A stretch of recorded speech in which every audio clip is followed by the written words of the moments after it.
Banten ini punya IPM yang tinggi, artinya pendidikan dan kesehatan juga bagus.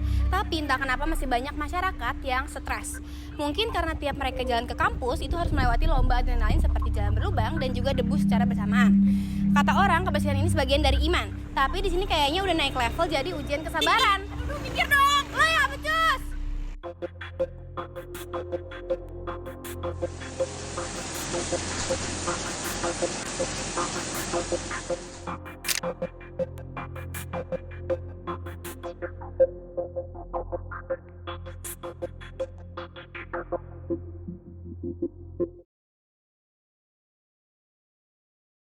Selamat siang permisa bedah warga. Hari ini kita akan membahas mengenai Banten sebagai warga yang paling tidak bahagia se-Indonesia. Daripada kita hanya mendengar gosip data saja, langsung aja kita tanya ke narasumber kita yang pertama.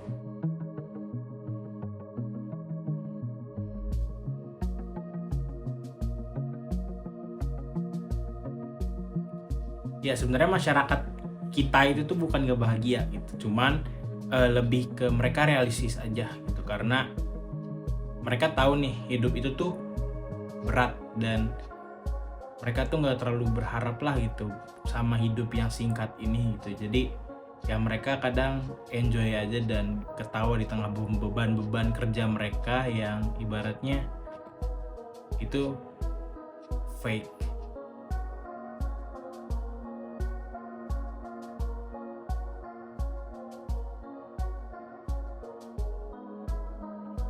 Ya jadi dimensi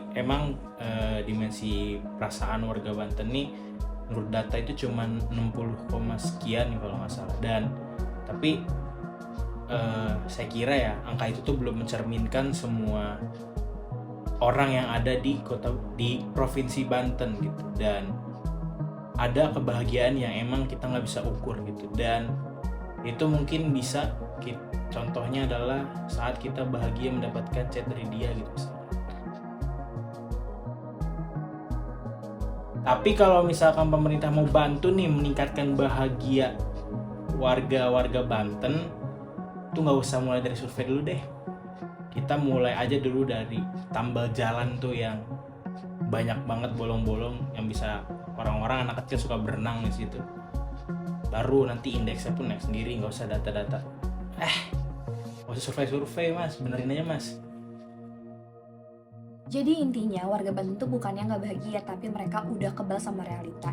Hidup berat tapi masih bisa ketawa aja, itu udah level coping mekanisme tertinggi. Untuk itu kita langsung aja lanjut ke narasumber kita yang kedua.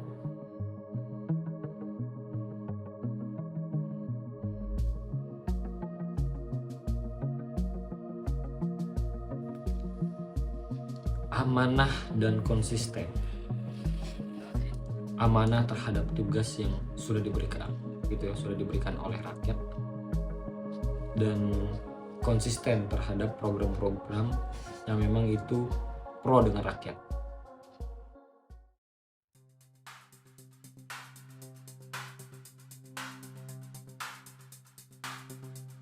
Dulu pemerintah bilang, tirulah orang Baduy, hidup sederhana, batin tenang. Tapi kalau semua warga disuruh hidup kayak Baduy, BPS bingung ngitung sinyalnya. Sekarang pemerintah bangun jalan baru, rumah layak huni, dan taman kota. Tapi kalau cuma pikiran warga masih ruwet, ya jalan mulus itu cuma buat kabur dari stres. Karena kita butuh solusi psikososial, bukan cuma fisik. Kalau bahagia itu sederhana, kenapa surveinya jadi ribet? Jadi ingat pepatah lama, bahagia itu nggak semahal yang kamu kira. Tapi kalau stres, biaya psikologi tetap nggak diskon cuy.